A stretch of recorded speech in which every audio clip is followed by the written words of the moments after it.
Hello everyone. बेटा देखो, yesterday we were discussing about the stress strain and hooks law. आज हम उसको आगे एक्सटेंड करते हैं। 11th फिजिक्स है, मैकेनिकल प्रॉपर्टीज ऑफ सॉलिड अपना चल रहा था। आज अपन डिस्कस करेंगे स्ट्रेस एंड स्ट्रेन की टाइप्स को। ठीक है ना, स्ट्रेस एंड स्ट्रेन को कैसे डिफाइन करते हैं, क्या क्या उनकी टाइप्स रहती है। कल हम डिस्कस किया था हमने स्ट्रेस को force by area, pressure by area के टर्म में, उसकी यूनिट को मैंने फाइंड आउट किया था, बट उसकी टाइप्स रह गई थी स्ट्रेस की और स्ट्रेन की। और स्ट्रेन के बारे में कल मैंने आपको बताया था change in configuration by original configuration और यूनिटलेस क्वांटिटी थी दो। ठीक है ना, अब हम आगे डिस्कस करते थे। ये देखो, समझना इसको भी। मैं stress and strain and hooks law, इन तीनों को हम लेके चलेंगे अभी। सबसे पहले बात अगर मैं करता हूं कि स्ट्रेस और स्ट्रेन और हुक्स लॉ की, तो इसकी बिल्कुल स्टार्टिंग स्ट्रेस से करते हैं हम लोग। इसको आगे देखता है। ये लो, ये देखो, स्प्रिंग का कंसेप्ट हम लेके चलते हैं। स्टार्टिंग के अंदर आप देखिए, ये जो स्प्रिंग है, स्प्रिंग, अब इस स्प्रिंग को फिंगर्स की हेल्प से एक्सटेंड किया जाएगा। दो कंसेप्ट होते हैं, एक तो हम चीज को एक्सटेंड करें, एक कंप्रेस करें। तो स्प्रिंग के केस के अंदर अब यहां पर एक चीज जो निकल के आएगी, जो हमने कल भी डिस्कस की थी, अबाउट द रीस्टोरिंग फोर्स। जैसे कि अगर हम स्प्रिंग को ऐसे एक्सटेंड करने की ट्राई करेंगे, एक तो होता है टेंसाइल स्ट्रेस, हम इसको आगे एक्सपेंड ऐसे कर रहे हैं, इसको टेंसाइल स्ट्रेस दे रहे हैं, तो यहां पर है ना स्प्रिंग की लगातार लेंथ इंक्रीज होती जाएगी।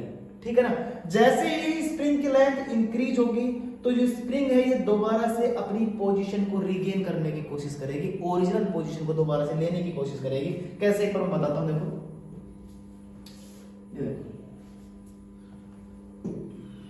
ये देखो, सपोज करो ये कोई आपका स्प्रिंग का केस था।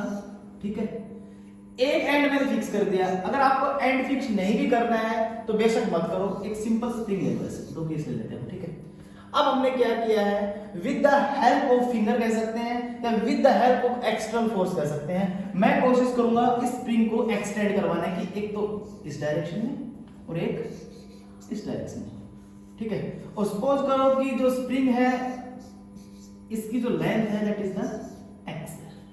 ठीक है, अगर मैं अब इस स्प्रिंग को दोनों साइड एक्सटर्नल फोर्स की हेल्प से एक्सटेंड करवा रहा हूं, यहां पर मैं बोलता हूं कि एक्सटर्नल फोर्स, एक्सटर्नल फोर्स में यहां पर एक्सर्ट कर रहा हूं, एफ एक्सटर्नल लिख देता हूं यहां पर, एफ एक्सटर्नल। ठीक है, तो लगातार अब स्प्रिंग इस side and this side expand होगी। ठीक है, और यहां पर सपोज करो कि यहां x था, तो x के बाद अगर ये डेल्टा x हो जाता है, इधर ये इधर डेल्टा x और इधर भी डेल्टा x।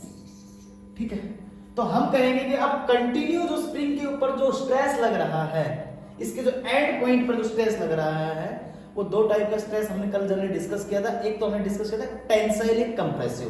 तो इस पर जो लग रहा है वो इसको टेंस कर रहा है, समझ रहे हो, टेंसाइल स्ट्रेस इस पर वर्क कर रहा है। सिमिलरली मान लो अगर अब आप इस स्प्रिंग पर लगाते हैं क्या, एफ एक्सटर्नल, यहां पर अगर आप एफ एक्सटर्नल अप्लाई करते हैं, तो जैसे आप इस पर एफ एक्सटर्नल अप्लाई करोगे तो ये स्प्रिंग भी क्या करेगी, आगे एक्सटेंड कर जाएगी, ऐसे यहां तक एक्सटेंड कर गई।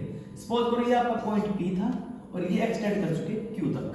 ठीक है, लेंथ कितनी एक्सटेंड हुई है, डेल्टा एक्स ही मैं इसको सजेस्ट करूंगा ना। ठीक है, तो अब दोबारा से देखो, स्प्रिंग की यहां पर लेंथ मान लो x थी, suppose the length is x to delta x से दोबारा एक्सटेंड कर गई है। तो अगर मैं टोटल लेंथ की बात करता हूं, केस नंबर फर्स्ट ले लो इसको और केस नंबर सेकंड ले लो। अगर मैं टोटल लेंथ की बात किसकी करता हूं, तो यहां पर टोटल लेंथ आपकी हो जाएगी क्या, टोटल लेंथ हो जाएगी x प्लस डेल्टा x। ठीक है, और अगर मैं सेकंड केस को छोड़कर फर्स्ट पे आता हूं, तो देखो डेल्टा x इस साइड एक्सटेंड हुई और डेल्टा x ही इस साइड एक्सटेंड होगी, x ही टोटल थी। तो यहां पर L टोटल हो जाएगी, L total will be x plus delta x plus delta x। ठीक है, ये टोटल लेंथ हो गई है। अब देखो, अगर बात मैं यहां पर एक्सटर्नल फोर्स के अलावा कोई और फोर्स वर्क कर रहा है उसकी करता हूं, तो देखो स्प्रिंग है, इलास्टिक प्रॉपर्टीज में हमने रीड किया था, इलास्टिसिटी में हमने रीड किया था कि इलास्टिसिटी वो प्रॉपर्टी होती है किसी भी बॉडी की, कि अगर मान लो किसी भी बॉडी पर आप फोर्स लगा रहे हैं, एक्सटर्नल कोई फोर्स लगा रहे हैं, तो क्या करेंगे कि मान लो सपोज करो इसकी हाइट या लेंथ आप सपोज एल थी, जैसे आपने इसमें फोर्स किया तो ये आपकी आ चुकी है यहां तक, यानी अब ये एल से काफी स्मॉल हो चुकी है, और इसके अंदर जो चेंजमेंट आया है वो डेल्टा एल का आया है, यहां पर डेल्टा एल का आया है। क्यों? क्योंकि आपने इस पर एक्सर्ट कर रखा है क्या, एक्सटर्नल फोर्स को इस पर एक्सर्ट कर रखा है। जैसे ही आप इस एक्सटर्नल फोर्स को रिमूव करोगे, जैसे ही आप इस एक्सटर्नल फोर्स को रिमूव करते हैं तो होगा क्या, जो आपकी स्प्रिंग है वो दोबारा से रिगेन कर लेगी अपनी ओरिजिनल पोजीशन को, समझ रहे हो? जैसे रिगेन करेगी ओरिजिनल पोजीशन को, उस टाइम पर जो फोर्स आएगा that force is restoring force. Restoring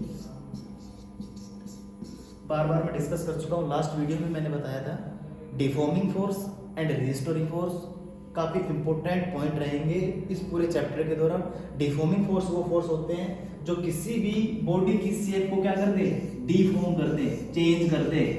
अगर किसी बॉडी की शेप चेंज हो चुकी है तो इसका मतलब उसकी कॉन्फ़िगरेशन चेंज हो चुकी है, और change in configuration by original configuration is always known as strain. और स्ट्रेन आपकी क्या होती है, यूनिटलेस क्वांटिटी होती है। क्या होती है, यूनिटलेस क्वांटिटी। चलो हम आगे देखते हैं इसको। अब देखो स्ट्रेस का कांसेप्ट हम लेके चले थे, तो यहां पर देखो मैंने अभी बताया था रीस्टोरिंग फोर्स। रीस्टोरिंग फोर्स कैसे, इसमें देखो मैंने क्या किया है कि स्प्रिंग को कंप्रेस कर दिया है, समझ रहे हो? कंप्रेस करते देखो स्प्रिंग के डिफरेंट जो सर्कल्स थे, जो रिंग्स थे, वो बिल्कुल आपस में एक दूसरे के क्लोज आ गए। अब मैंने जो दोनों फिंगर्स से, दोनों अपनी उंगलियों से जो फोर्स लगा रखा है ना, दैट इज एक्सटर्नल फोर्स। यहां पर ये एक्सटर्नल फोर्स लगा रखा है। स्प्रिंग क्या करेगी, दोबारा से रीगेन करने की कोशिश करेगी किसको, ओरिजिनल पोजीशन को। यहां पर देखो तो जो रीस्टोरिंग फोर्स है ये अपोजिट डायरेक्शन में वर्क कर रहा है, मेरा जो एक्सटर्नल फोर्स है वो इनसाइड वर्क कर रहा है। यहां बिल्कुल क्लियर कर लो। सिमिलरली आप यहां पर आ जाओ, रीस्टोरिंग फोर्स को देखो, मैंने इसको ऐसे एक्सर्ट किया है, ऐसे एक्सर्ट किया है इस एक्सटर्नल फोर्स से। स्प्रिंग दोबारा से क्या ट्राई कर रही है, दोबारा से रीगेन करने की, पोजीशन को रीगेन करने की ट्राई हो रही है। तो आप यहां से एक बात बिल्कुल क्लियर कर लो, जो रीस्टोरिंग फोर्स का जो वर्क होता है, रीस्टोरिंग फोर्स किसी भी इलास्टिक बॉडी पे जो वर्क करती है उसका वर्क सिंपल होता है, बिल्कुल दोबारा से इलास्टिक बॉडी को उसकी पोजीशन को रीगेन करवाना। क्लियर? इसके बाद आप आगे आओ, ये देखो सेम देखो रीस्टोरिंग फोर्स स्प्रिंग का केस चल रहा है। हाँ, अगर हम यहां लगातार, एक बात यहां पर क्लियर करना, अगर लगातार हम एक्सटर्नल फोर्स का अमाउंट इंक्रीज करते जाते हैं तो वहां पर बॉडी की इलास्टिक लिमिट क्रॉस हो जाएगी और वहां पर बॉडी के अंदर फेलियर आ जाएगा, फेलियर्स आ जाएगा। वो एक सेपरेट केस आएगा, वो मॉडुलस ऑफ इलास्टिसिटी में उसको पढ़ेंगे। ठीक है? The restoring force will always be equal in magnitude and opposite in direction of the deforming force.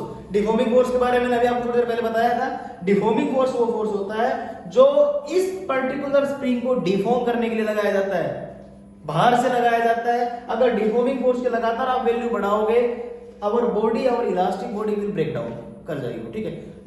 एक बात यहां पर बिल्कुल क्लियर कर लेना, if anybody asks you what is the directions of deforming force as well as restoring force respectively, तो आप उसको बताओगे कि रिस्टोरिंग फोर्स और डिफॉर्मिंग फोर्स, यहां पर देखो जो ग्रीन एरोज हैं वो रिस्टोरिंग फोर्स को सिंबलाइज कर रहे हैं। यहां पर रिस्टोरिंग फोर्स कोशिश कर रहा है दोबारा से अपनी पोजीशन को लेने की, दोबारा से अपने पोजीशन को लेने की कोशिश कर रहा है। इसी तरह जो आपका डिफॉर्मिंग फोर्स था वो लगातार कोशिश कर रहा था, स्प्रिंग का केस आएगा भी चेंज करने का। देखो दोबारा से वही बात है, डिफॉर्मिंग फोर्स लगातार कोशिश कर रहा है इसको डिफॉर्म करने की, रिस्टोरिंग फोर्स कोशिश कर रहा है लगातार दोबारा से रीगेन करने की। क्लियर है यहां पे? इसके बाद आ गया हो स्प्रिंग का केस, अभी मैंने आपको बताया था। यहां पर फोर्स का मैग्नीट्यूड है, कहां पर एक देखो पर्टिकुलर स्प्रिंग ली है, एंड फिक्स कर दिया है। एंड फिक्स करने के बाद एक पर्टिकुलर एरिया के साथ में हमने इस पे एक्सटर्नल फोर्स लगाया जिससे आपकी स्प्रिंग एक्सटेंड हो जाएगी आगे। अभी जो इससे पहले मैंने समझाया था आपको, जैसे एक्सटेंड करोगे इसको कंटिन्यू फोर्स एक्सटर्नल के साथ में, तो यहां पर देखो लगातार आप देख रहे हो एक स्ट्रेस लग रही है।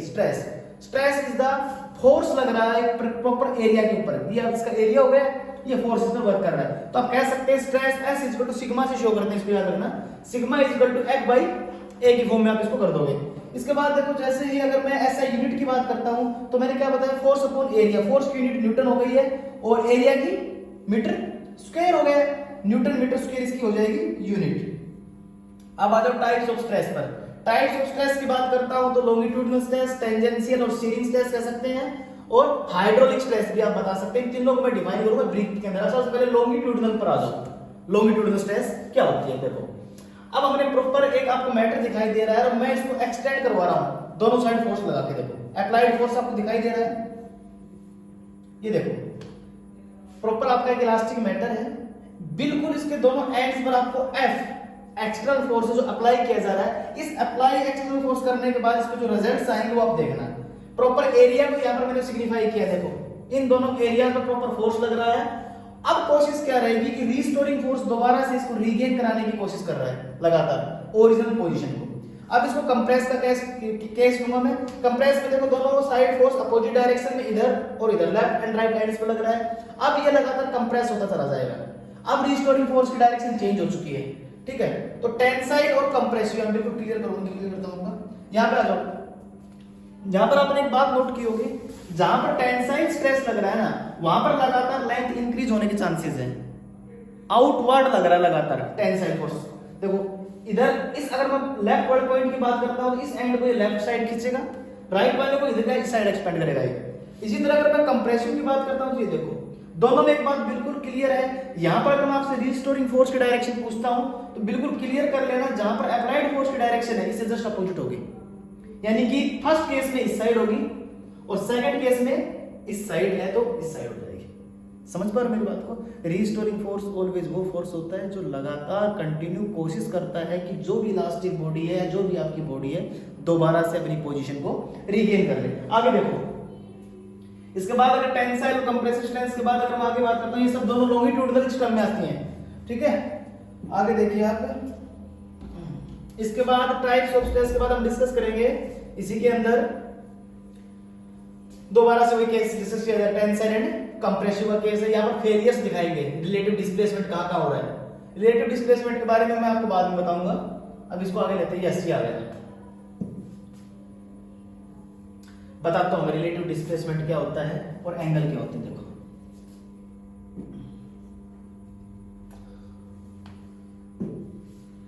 अब बात आ रही थी रिलेटिव डिस्प्लेसमेंट की और एंगल से, उसको समझो क्या होता है। सपोज करो ये कोई आपका मैटर है, इसके मैंने दो and with area A show कर दिए, ठीक है। अब आपका मान लो ये एंड फिक्स है, फिक्स एंड है,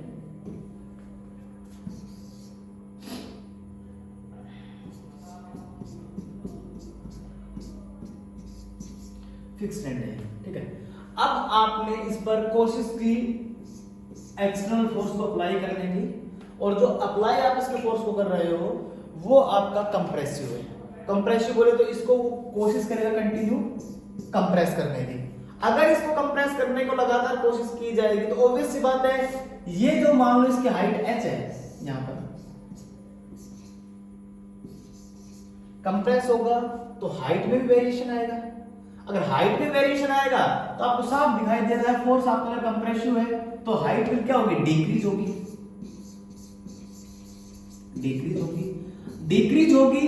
तो एट पॉइंट ए यहां पर हाइट थी, और मान लो कि इसको एक्सटर्नल फोर्स अप्लाई करने के बाद ये जो पॉइंट ए था ये डिस्प्लेस यहां पर हो जाता है ए डैश पर, तो यहां पर हाइट में वेरिएशन आएगा, एच डैश हो जाएगी यहां पर।